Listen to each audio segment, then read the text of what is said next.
I'm Emily Faith. I decided to give my presentation on the Radium Girls because throughout the 3 years that we've been here at RMU, we've heard a lot about the Radium Girls, and but we never really got their whole story or the effects that the radium had on them later in life or anything else other than these girls were affected by the radium while painting radium dials. So I decided to dive in a little deeper on what actually happened to them and the effects that they saw later in life. So that's why I chose to talk about the Radium Girls.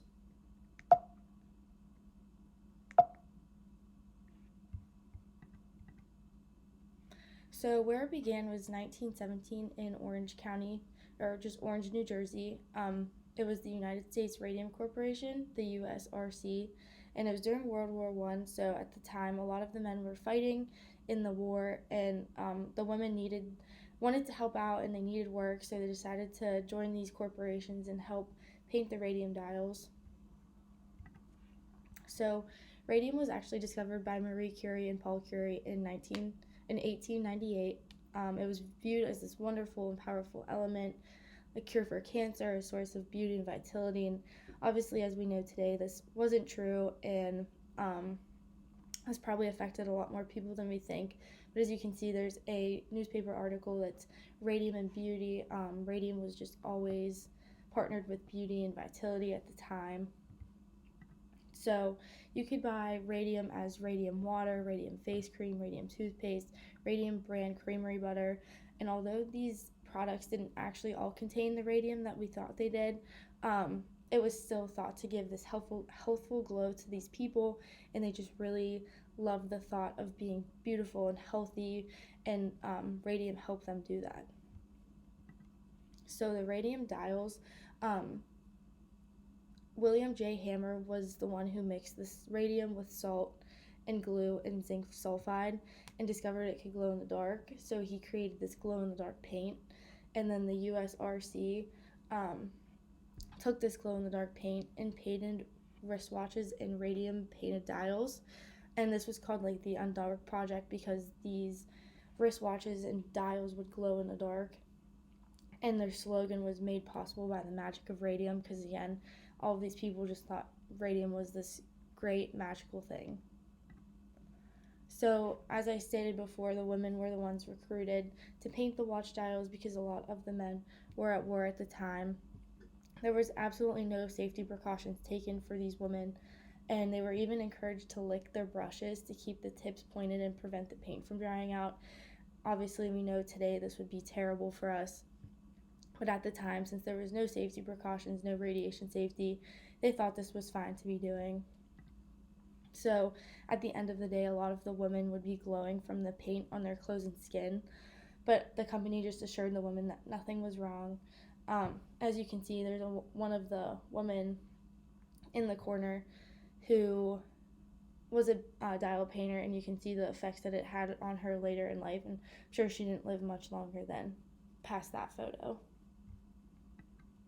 So within years, dozens of the women were showing signs of illness. They weren't really sure what it was from, but we know today that it was from the radium poisoning. So in the human body, the radium gets mistaken for calcium since the elements are so similar. And so instead of calcium filling the bones, it was radium that had filled their bones, and it was just irradiating them from within.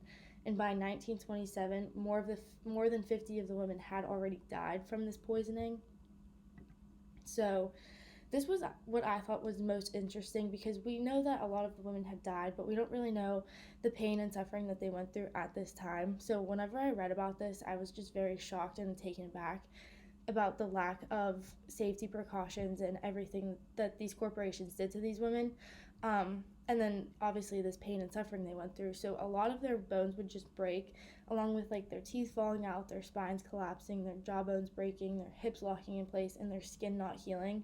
And I think the one that shocked me the most was their spines collapsing. I could not imagine the pain and suffering that that would feel like. And again, these corporations just really did nothing about it. So the initial attempts, obviously they wanted to receive compensation, but it really didn't work because the medical and the legal costs were huge at the time. And so the U.S. Radium corporations were defended by a team of lawyers that held a very prominent position as a government contractor. So this caused the Radium Girls poisoning story to become this big nationwide story, but still they really did not receive any compensation for this pain and suffering they went through. So it was actually Grace Fryer, who was one of the dial painters at the time. She filed a lawsuit with 4 of the other women that she was painting with. They initially had sued for $250,000, but ended up only settling for $10,000, which is clearly a huge difference, and I personally believe that they should have gotten more. But they each received an annual payment of $600, but none of them had survived longer than 2 years after the settlement. So that would mean they only received $1,200, which is definitely not enough money for the stuff that they had to go through.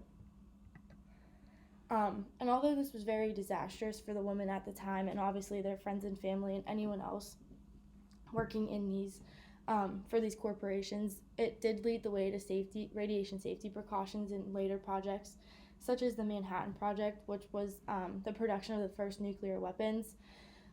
There was one of the chemists, saw the disturbing pictures of the women who were working with the radium, and he just insisted that further research be done, and we just take all the precautions necessary when using plutonium, just to make sure that no one is going through what these women went through. And plutonium was one of the elements that they used for the first nuclear weapons. So in today's world, we have learned a lot more about radium and obviously the effects it has on the body. So we use this as a therapy in nuclear medicine. It's radium-223 Xofigo. It's used for prostate cancer that has metastasized to bone cancer, or prostate cancer that has stopped responding to hormonal treatment or surgical treatment that lowers testosterone.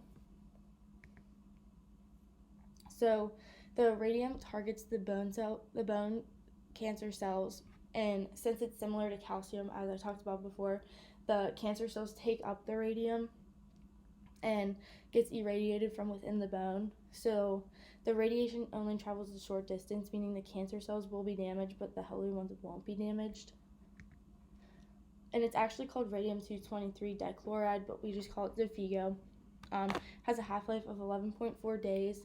The mode of uptake in the bone is chemabsorption on the hydroxyapatite crystals, and it has multiple energies, but obviously the most prominent energy is the alpha rays, and those are the ones that help with the therapy. So before you receive an injection of Xofigo, you should receive a bone scan and stop taking any calcium supplements. It's 1 injection every 4 weeks, up to 6 times, and past the 6th time, we really have no research on that yet, so they're not really sure if that is dangerous to the body or if it would be okay. And then you also have to complete blood tests in between just to make sure it's still safe, and the injections are all IV. So patients should monitor their blood cell levels, as I stated before. Just stay hydrated and report any symptoms or signs of shortness of breath, tiredness, bleeding, or infection. Some of the side effects from Xofigo can be diarrhea, bone pain, nausea, vomiting, peripheral edema, and then some of the blood abnormalities can lead to anemia, lymphocytopenia, leukopenia, thrombocytopenia, and neutropenia. Just some safety precautions that need to be taken with Xofigo. The effect is unknown in women. Obviously, we're not receiving this for prostate cancer.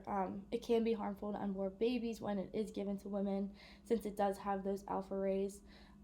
Contraception should be used from whenever men are receiving the treatment and up to 6 months after treatment ends. And the patient should also be followed 7 days after treatment. And those are my references.